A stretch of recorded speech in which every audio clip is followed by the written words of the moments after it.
नमस्कार. खरं तर राजेश सरांचं व्याख्यान झाल्यानंतर मी एकदम मंत्रमुग्ध झालो आहे. I see there is lot of similarities between Rajesh sir and me in terms of I guess त्यांनी लगेच ऑन्टरप्रिनरशिपमध्ये पदार्पण केलं इंजिनिअरिंग झाल्यानंतर, किंवा मे बी इंजिनिअरिंगच्या थर्ड इयरमध्येच त्यांनी ठरवलं की नाही मला ऑन्टरप्रिनरशिप करायची आहे. तर जेव्हा मी ॲक्च्युली मुंबईमधनं येत होतो तर विचार करत होतो की कुठल्या टॉपिकवरती बोलू, कशा प्रकारे इन्स्पायर करू. पण आता जवळपास तुमच्या सगळ्यांना ऐकल्यानंतर मीच स्वतःच खूप जास्त इन्स्पायर झालो आहे. तर माझं नाव सारंग आहे. मी चंद्रपूर चा रहिवासी आहे. माझं मोस्टली 10वीपर्यंत एज्युकेशन चंद्रपूरमध्येच झालं. माझे दोघं पण आई बाबा टीचर आहे. लहानपणी पप्पा आनंदवनला म्हणजे बरोऱ्याला बाबा आमटेंचं काम दाखवायला मला घेऊन जायचे. So like he shared very good bond with Baba Amte. And then from there त्यांच्याकडनं मला असं सामाजिक बांधिलकी किंवा समाजासाठी काहीतरी करायचं आहे त्याचं म्हणजे इनिशियल इंट्रोडक्शन झालं. इंजिनिअरिंग मी म्हणजे जसं 10वी नंतर ॲव्हरेज होतो मी, असं पण नाही एकदम झकास होतो एज्युकेशनमध्ये. पण माझा आवडता सब्जेक्ट होता सायन्स आणि मॅथमॅटिक्स. बाकी मला तेवढं काही जमायचं नाही. तर सायन्स आणि मॅथमॅटिक्स छान होतं आणि दादाला चांगलं म्हणजे इंजिनिअरिंग कॉलेज लागलं होतं. तर सगळ्यांनी असं म्हटलं की नाही सारंगनी पण इंजिनिअरिंग केली पाहिजे. आणि एक थोडंसं पर्सनली पण असं होतं की बाबा घरवाले असे म्हणायचे की बाबा तुझ्याच्याने काय होणार नाही, तुझ्यासाठी आपण काहीतरी वेगळी सोपीवाली फील्ड आपण असं काहीतरी बघूया. ती गोष्ट मला लागून गेली. म्हटलं की नाही आता तर I have to prove it. तर मी 11th आणि 12thसाठी IITची प्रिपरेशनसाठी मी कोट्याला गेलो. बन्सल क्लासेसमधनं मग माझं प्रिपरेशन चालू झालं. 2 वर्ष मी म्हणजे मला असं वाटतं की समजा आयुष्यात मी सगळ्यात जास्त अभ्यास केला असेल तर तो 11th आणि 12thमध्ये कोट्यामध्ये केला. म्हणजे दिवस म्हणजे सकाळी 6 वाजता उठायचो. 6 वाजेपासून तर अक्षरशः मला असं आठवतं की रात्रीच्या 12-1 वाजेपर्यंत फक्त अभ्यास अभ्यास अभ्यास, बाकी काहीच नाही. एकदम प्युअरली फोकस. ध्येय हेच होतं की आपल्याला IIT बॉम्बे पाहिजे. आता बॉम्बे काय म्हणजे असं एक अशी आपुलकी होती की नाही आपल्याला महाराष्ट्रामध्येच करायचं आहे आणि बॉम्बेमध्ये करायचं आहे.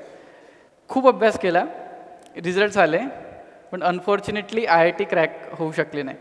बाकीचे इन्स्टिट्यूट मिळत होते पण मला IITच पाहिजे होतं, ते पण मुंबईमध्ये पाहिजे होतं. तर ते झाल्या नसल्यामुळे मी डिसिजन घेतला की नाही मी आता परत रिपीट करेल. तर जेव्हा रिपीट करण्याचं डिसिजन घेतलं तर माझ्या दादानी म्हटलं की तू रिपीट नको करू, तू CET पण दिली आहे, CETमध्ये थोड्या बऱ्यापैकी मार्क आले तुला, तू एक इन्स्टिट्यूट आहे इन्स्टिट्यूट ऑफ केमिकल टेक्नॉलॉजी म्हणून मुंबईला, त्या इन्स्टिट्यूटमध्ये तू ॲडमिशन घे. तर पर्सनली माझं असं होतं की मी अशा इन्स्टिट्यूटमध्ये ॲडमिशन घेणार ज्याच्यामध्ये फक्त नाव सांगितल्यावरती लोकांना असं वाटलं पाहिजे की बाबा हां यांनी काहीतरी चांगलं केलं आहे.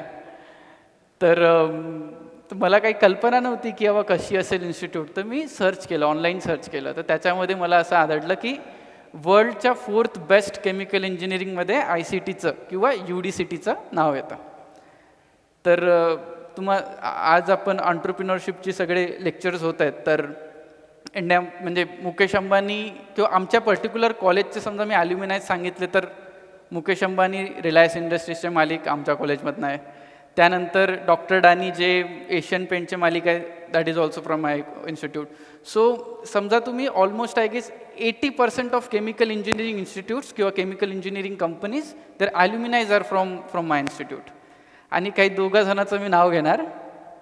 रुचिर ज्यांनी आत्ता फूड टेक्नॉलॉजी मध्ये स्टार्टअप करत आहेत, आणि आपले सगळ्यांचे प्रिय हर्षल विभांडिक, त्यांनी पण UDCTमधनंच इंजिनिअरिंग केलेलं. तर हे जेव्हा मी बघितलं त्यानंतर मी निर्णय घेतला की okay this is the institute I will go. तर त्यामध्ये जसं मी इंजिनिअरिंग जॉईन केलं त्यानंतर अगदी 1-2 वर्षानंतर मला असं समजलं की मे बी जे माझ्याकडे जे मी विचार करून इंजिनिअरिंग करण्याचा निर्णय घेतला, maybe I have not built for that. मला हे अशासाठी वाटलं कारण की इंजिनिअरिंगमध्ये पण माझी जी स्ट्रीम होती ती होती ऑइल, ओलिओकेमिकल अँड सर्फॅक्टंट. तर मी लॅबोरेटरीमध्ये लिपस्टिक्स बनवायचो किंवा फाउंडेशन्स बनवायचो, कॉस्मेटिक प्रॉडक्ट्स बनवायचो. तर माझ्याकडे म्हणजे अंदरून मला अशी सॅटिस्फॅक्शन होती की I want to spend rest of my life making cosmetic products. maybe that is good as a business, but I personally felt that maybe I want to do something which will have a direct impact on society. कारण की जसं मी तुम्हाला सांगितलं माझं लहानपण चंद्रपूरमध्ये झालं, तर मला ज्या ज्या ज्या बाबा आमटेंच्या जेव्हा मी आश्रमामध्ये गेलो, जे मी बघितलं, त्यानंतर एवढं इन्स्पिरेशन मिळालं की बाबा मला असं तेव्हाच मी ठरवलं होतं की काही ना काहीतरी आपल्याला सोशल एंटरप्राइज रिलेटेड करायचं आहे.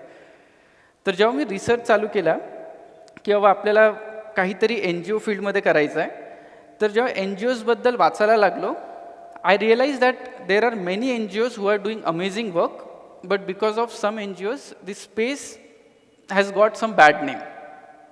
तर आता समजा मी तुम्हाला म्हटलं की बाबा नाही, मी एक NGO चालवतो, मला माझ्या मुलांसाठी 10,000 5,000 रुपये लागत आहेत, तुम्ही कॉन्ट्रीब्यूट करा.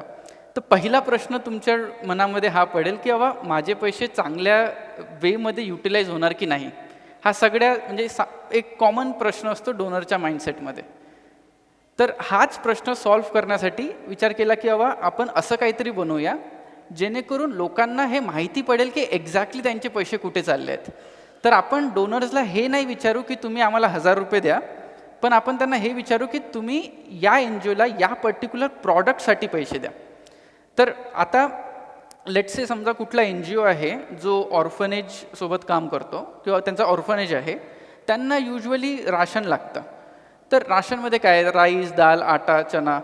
सो आम्ही असं एक वेबसाईट बनवली. त्या वेबसाईटमध्ये तुम्ही सिलेक्ट करू शकता की त्या NGOला तुम्हाला काय काय द्यायचं आहे. NGO लिस्ट करणार, समजा NGOला राशन पाहिजे तर राशनचे सगळे आयटम सिलेक्ट करणार आणि डोनर्स ते आयटम आमच्या वेबसाईटवरनं परचेस करणार आणि ते परचेस केलेले आयटम्स आम्ही त्या NGOपर्यंत डिलिव्हर करणार.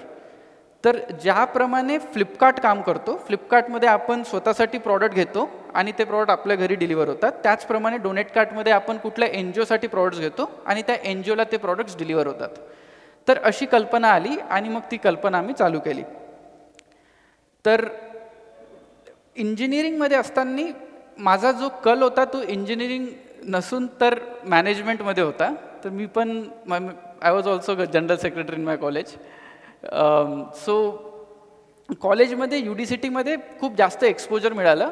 तर त्या एक्सपोजरमध्ये we use to organise lot of big cultural festival. तर अरिजित सिंग, शंकर एहसान लॉय, फरहान अख्तर असे मोठे मोठे बॉलिवूड स्टार्सला आम्ही स्टेजवरती आणायचो आणि त्याचा खूप मोठा आम्ही फंक्शन करायचो. तर त्या फंक्शनचा मी हेड झालो. त्यानंतर जेव्हा प्लेसमेंटची टाईम आला त्यावेळेस बरेचसे माझे म्हणजे माझे जे मित्र होते, ऑलमोस्ट अर्धे मित्र MS साठी हायर स्टडीजला गेले, बाकी काही मित्र होते ज्यांनी MBA साठी IIM साठी प्रिपरेशन केली. तर त्यावेळेस मी हा निर्णय घेतला की मला प्लेसमेंटमध्ये नाही बसायचं आहे. I will basically help my friends get placed but I will opt out of it. तर मी प्लेसमेंटचा सेंट्रल प्लेसमेंट हेड झालो. जवळपास अराउंड 80 to 90ची माझी बॅच स्ट्रेंथ होती. त्या सगळ्या मुलांना I could able to successfully place them. But that was the time I actually learned about HR, like कशा प्रकारे कंपनीज हायर करतात, कशा प्रकारे आपण टीम स्ट्रेंथ बनवू शकतो. तर हे सगळे स्किलसेट मी त्या माझ्या फायनल इयरच्या एज्युकेशनमध्ये किंवा फायनल इयरच्या सेंट्रल प्लेसमेंट कोऑर्डिनेटरमध्ये शिकलो. त्यानंतर एके दिवशी असंच मी बसून विचार करत होते की काय करायला पाहिजे. So I come across this person by the name Muhammad Yunus. I call him like I guess he is the one who has changed my life. Muhammad युनिसनी त्यांची अशी कल्पना होती की असं कुठला तरी उद्योग काढायचा, त्या उद्योगामुळे लोकांना फायदा होणार आणि त्या लोकांना फायदा झाल्यामुळे कंपनीला पण फायदा होणार. तर या कॉन्सेप्टला त्यांनी सोशल एंटरप्राइज हे नाव दिलं. मी परत सांगतो, असा उद्योग जे सामाजिक आहे, समाजाला फायदा होणार आणि त्याचसोबत जेवढा जास्त समाजाला फायदा होणार तेवढा जास्त प्रॉफिट तुम्हाला येणार. तर त्याला त्यांनी डिफिनेशन दिली, प्रॉफिट पर्पज अलाइनमेंट. म्हणजे तुम्ही प्रॉफिट पण करताय, तुमचा पर्पज पण साध्य होतोय, म्हणजे सोशल पर्पज पण साध्य होतोय आणि तुम्हाला प्रॉफिट पण भेटत आहे. तर तर त्यांची एक बुक आहे बँकर टू द पुअर म्हणून, ती बुक वाचली आणि त्यानंतर मग तोच थॉट यायला लागला की आता तर आपल्याला like I want to spend rest of my life build enterprises. तर मी माझ्या को फाउंडर्सला मिळालो जे BNIT नागपूरमधनं त्यांनी इंजिनिअरिंग केलेलं.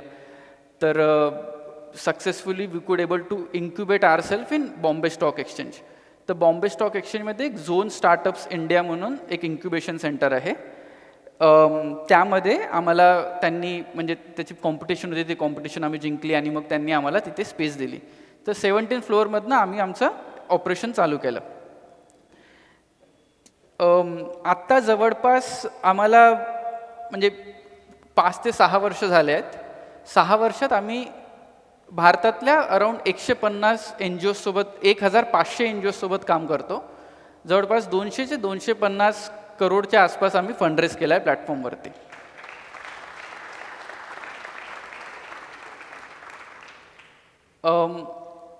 आता हे सगळं सांगण्याचं तात्पर्य म्हणजे जसं आपण आता आय गेस हे सगळं सेशन मला असं वाटतं की एका क्रॅश कोर्ससारखं आहे. ज्या प्रकारे रुचिरनी आज भाषण दिलं आणि राजेश सरांनी सांगितलं, मी त्या एकदम स्पेसिफिक पॉईंटवरती नाही जाणार, पण मी एक गोष्ट सांगू इच्छितो की मला असं वाटतं जसं राजेश सरांचं वय आणि माझ्या वयामध्ये ऑलमोस्ट 2x डिफरन्स आहे, पण तरी पण the kind of energy he has, I guess we should all perceive that. आणि ती एनर्जी कशाने येते? ती एनर्जी येते की त्यांना हर वेळेस ते असे विचार करतात की त्यांना प्रॉब्लेम सॉल्व्ह करायचा आहे आणि कन्व्हिक्शन आहे त्यांचा बिझनेसला घेऊन. आय गेस बाकी सगळ्या मार्केटिंग किंवा MBAचे सगळे फिलॉसॉफी बाजूला, पहिली सगळ्यात मेन गोष्ट म्हणजे कन्व्हिक्शन. समजा तुमची कन्व्हिक्शन आहे की नाही यार मला या स्पेसमध्ये काहीतरी करायचं आहे, then you will do it. Maybe you will fail, म्हणजे मे बी असं होऊ शकते की तुम्ही एका वर्षात सक्सेस नाही मिळेल, एक स्टार्टअप तुमचा फेल होणार, दुसरा स्टार्टअप फेल होणार, पण तिसरा स्टार्टअप तुमचा चालेल. So I just want everyone to have that conviction and believe in your idea. बरेचदा काय होतं ना की मुलं म्हणजे स्टार्टअप म्हणजे आपण खूप छान छान स्टोरीज ऐकतो की अरे नाही या फाउंडरनी एक्स फंड रेस केला आहे, त्या फाउंडरनी वायची म्हणजे एक्झिट घेतली आहे. पण मला असं वाटतं की सगळ्यात पहिली जी गोष्ट आपल्याला स्टार्ट करण्याच्या आधी ही विचारायला हवी की आपण जो प्रॉब्लेम सॉल्व्ह करतोय तो आपल्याला फील होतोय का? म्हणजे समजा आपल्याला तो प्रॉब्लेमसोबत आपण निगडीत नाही आहे, आपल्याला असं अंदरून असं वाटत नाही की नाही यार this is the problem which is making me uncomfortable, I should solve it. If you have that thought I guess solution will come. म्हणजे पहिला प्रश्न आपल्याला हा विचारायचा आहे, we should always start from why. आपण स्टार्ट करतो व्हॉट, आपण हे स्टार्ट करतो की बाबा what I want to do, what, how, when हे सगळे नंतरचे प्रश्न. पहिला प्रश्न आपल्याला विचारायला पाहिजे की मला का स्टार्ट करायचं आहे. जेव्हा तुम्हाला तुमचा का म्हणजे वाय तुमचा क्लिअर होणार ना, बाकी सगळे सोल्युशन्स सुरळीत सॉल्व्ह होणार. आता दुसरा प्रश्न म्हणजे की बाबा बरेचदा काय होतं की स्टार्ट केल्यानंतर एक असतं की बाबा आता आपल्याला फंडिंग रेस करायची आहे ना, म्हणजे फंडिंगचा पण बराचसा प्रॉब्लेम असतो. बघा जसं आत्ताच आपल्या मध्ये बऱ्याचशा स्पीकरनी सांगितलं की फंडिंग, समजा तुमचा आयडिया चांगला आहे, तुम्हाला माहिती आहे की तुम्हाला कन्व्हिक्शन आहे त्याच्यामध्ये, तर तुम्ही राईट सोर्सेस जेव्हा तुम्ही बघणार तुम्हाला फंडिंग मिळेल. आणि मला असं वाटतं की हर्षल विभांडिक सरांनी जे प्लॅटफॉर्म आपल्याला सगळ्यांना दिला आहे, म्हणजे I personally feel is a very big success for all of us. पण 25 स्टार्टअप्सला 5 करोडची funding is indeed a very big thing to have, again in the city like Dhule. मुंबईमध्ये स्टार्टअप चालू करणं, मुंबईमध्ये किंवा मुंबई पुण्यामध्ये इट इज इझी, कारण की तिथे कॅपिटल फ्लो होतो. पण इथल्या मुलांना आणि मी कोण आहे, मी तुम्हाला खरं सांगतो, मी चंद्रपूरचा आहे, मी काय असं काही नाही म्हणजे मुंबईचा मुलगा असं काही नाही. फक्त आणि समजा तुमच्याकडे प्रॉब्लेम स्टेटमेंट आहे, 3 गोष्ट. First is you should smart enough to identify the root cause of the problem you are solving. Then you have to find out the innovative and sustainable action plan and roadmap, and then implement it with strategic partnership and alliances. तर हेच more on मोठ्या मोठ्या गोष्टी आहे. तर आम्हाला जसं मी तुम्हाला सांगितलं ऑलमोस्ट 6 वर्ष झाले, तर स्टार्टिंगमध्ये असं वाटायचं की कंप्लायन्स, लॉयर्स, अकाउंटंट याची काही जास्त गरज नाही पडेल. असं स्टार्टिंगमध्ये वाटतं सगळ्यांना की आपण यार याच्याकडे जास्त लक्ष नाही देऊ, आपण आपलं काम करू, आपण थोडं ना काही वाईट करतोय.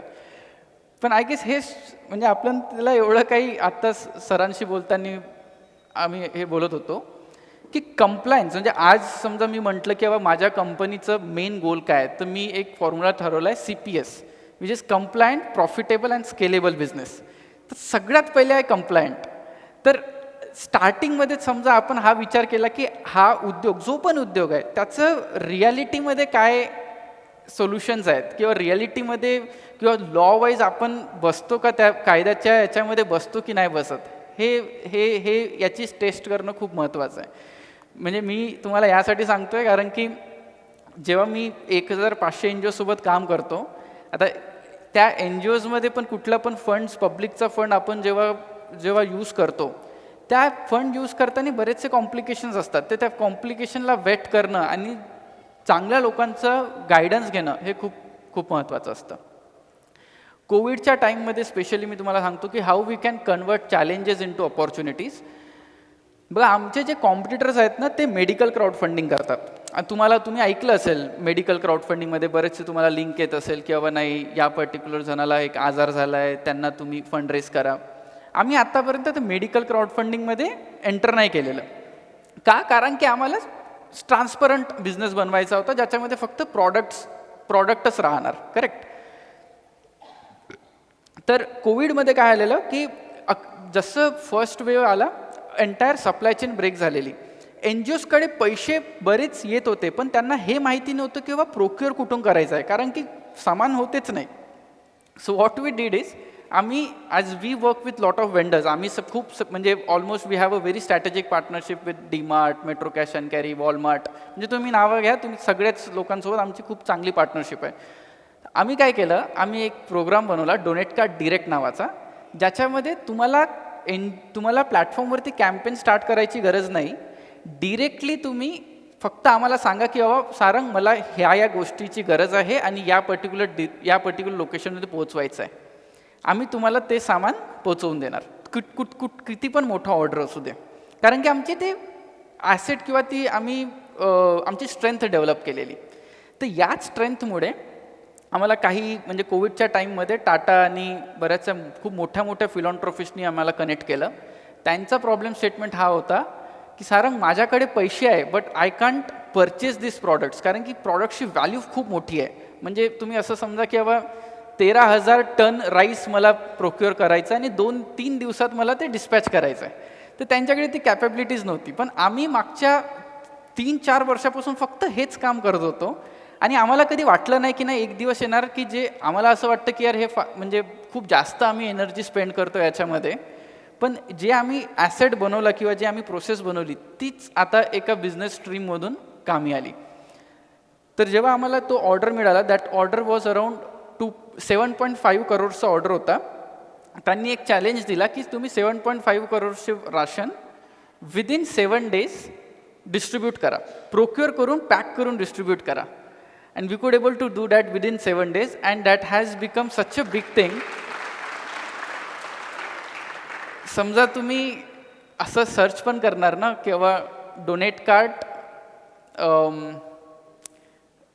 राशन डिस्ट्रीब्युशन किंवा डोनेट कार्डचं तुमच्यामध्ये लिंक पण असेल तर त्याच्यामध्ये तुम्हाला एक आर्टिकल मिळेल. त्या आर्टिकलमध्ये कशा प्रकारे म्हणजे I personally believe in integration, म्हणजे की कशा प्रकारे गव्हर्नमेंट, NGOज आणि social enterprise all these 3 bodies can come together and make an impact.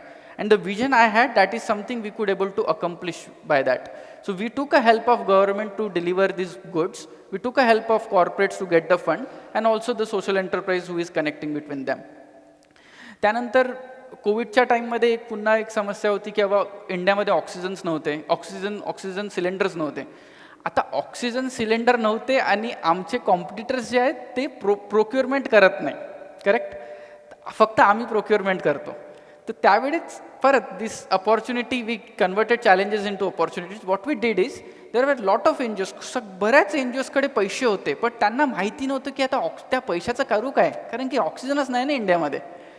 तर आम्ही पहिला इंडियाचा फर्स्ट कन्साइनमेंट आम्ही चायना, रशिया आणि जापान या तिघा कंट्रीजमधनं स्वतः प्रोक्युअर केला आणि all this consignment we could able to deliver and dispatch on ground within a given time. तेव्हा मी तुम्हाला सांगतो म्हणजे आम्ही आमच्या प्लॅटफॉर्मवरती लगभग 2 करोड पर डेच्या हिशोबाने रेस करत होतो. म्हणजे एका दिवशी आम्ही 2 करोडच्या आसपास फंड रेस करत होतो प्लॅटफॉर्मवरती. आणि तेव्हा एवढी जास्त रिस्पॉन्सिबिलिटी होती की त्याच ज्या वेमध्ये आम्ही फंड रेस करतो त्याच वेमध्ये आम्हाला प्रॉडक्ट्स पण डिलिव्हर करायचे. It was very big challenge. But again समजा तुम्हाला आणि त्यावेळेस नाही का काय होतं की खूप सारे माल प्रॅक्टिसेस चालू होते. एक किस्सा सांगतो. एका कंपनीने काय केलं, आमच्याकडनं ऑर्डर घेतला. त्यांनी म्हटलं की ठीक आहे सारंग, तुला एक टाईम म्हणजे 7 दिवसात तो ऑर्डर इंडियामध्ये डिलिव्हर होऊन जाणार.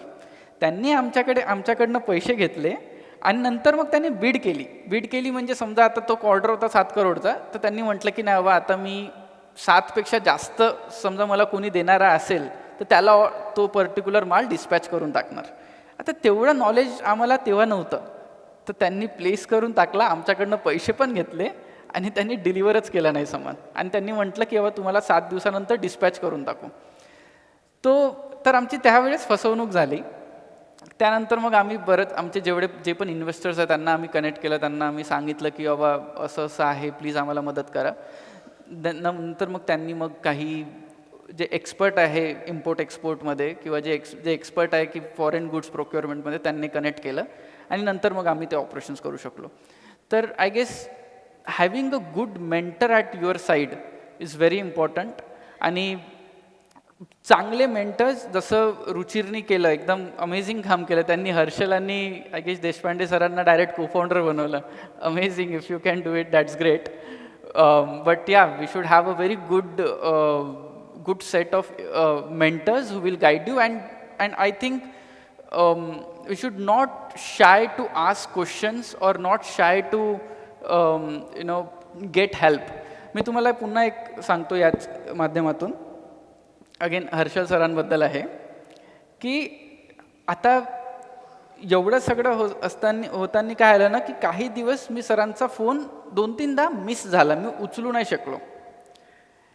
पण तरी पण तुम्ही बघणार ना म्हणजे कनेक्टिव्हिटी किंवा कशा प्रकारे आपण लोकांसोबत कनेक्ट करून ठेवायला पाहिजे. सर कंटिन्युअसली म्हणजे फॉलोअप्स जे आहेत घेत राहिले.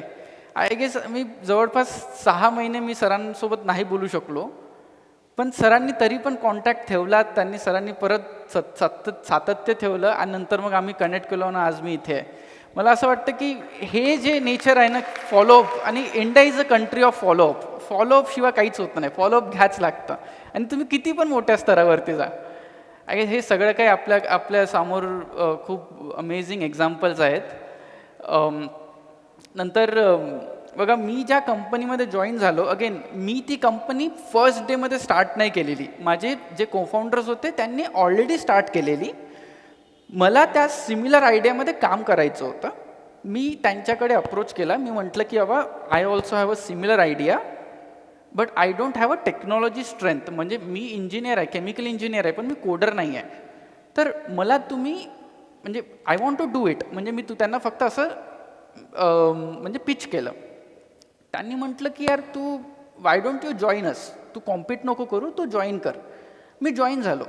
जॉईन झाल्यानंतर ऑफकोर्स जेव्हा तुम्ही कोणाच्या दुसऱ्यांच्या कंपनीमध्ये जॉईन होतात तर थोडे ना थोडे तरी कॉम्प्लिकेशन कुठे ना कुठेतरी येणार. ते कॉम्प्लिकेशन झालेत. पण आज जेव्हा आम्हाला ऑलमोस्ट 6 वर्ष झाले, ज्या कंपनीमध्ये मी ॲज अन एम्प्लॉई किंवा as a first employee join झालो, त्या कंपनीमध्ये मी one of the major shareholder आहे. त्याच कंपनीमध्ये मी फाउंडर पण आहे. आणि त्याच कंपनीमध्ये मी आज 3 दिवसा पहिले आमचं म्हणजे रिपोझिशनिंग झाली आणि त्या कंपनीमध्ये आता मी CEO पण झालो आहे. So I guess again the same thing. If you have a conviction, समजा तुम्हाला माहिती आहे की तुम्हाला प्रॉब्लेम सॉल्व्ह करायचा आहे, फक्त तुम्ही म्हणजे ते म्हणतात ना की start small go big. You start it but you should have the conviction to solve the problem. हेच म्हणून मी माझे 2 शब्द पूर्ण करतो. आखरीमध्ये बघा, माझ्या लाईफमध्ये कबीरांचा खूप मोठा रोल आहे, संत कबीरांचा. मी आत्ता राजस्थान कबीर यात्रेला पण गेलेलो.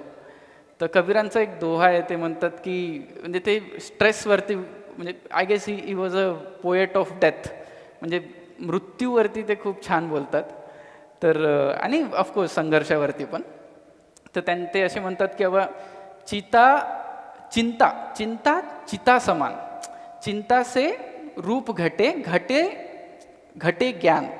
आता आता बरेचदा काय होतं ना, की आपण खूप प्रयत्न करतो आणि त्या प्रयत्नामध्ये काही काही आयडियाज आपल्या फ्लॉप होऊन जातात, आपण आपलं नैराश्य भेटतं ना, आपण स्टॉप करून टाकतो.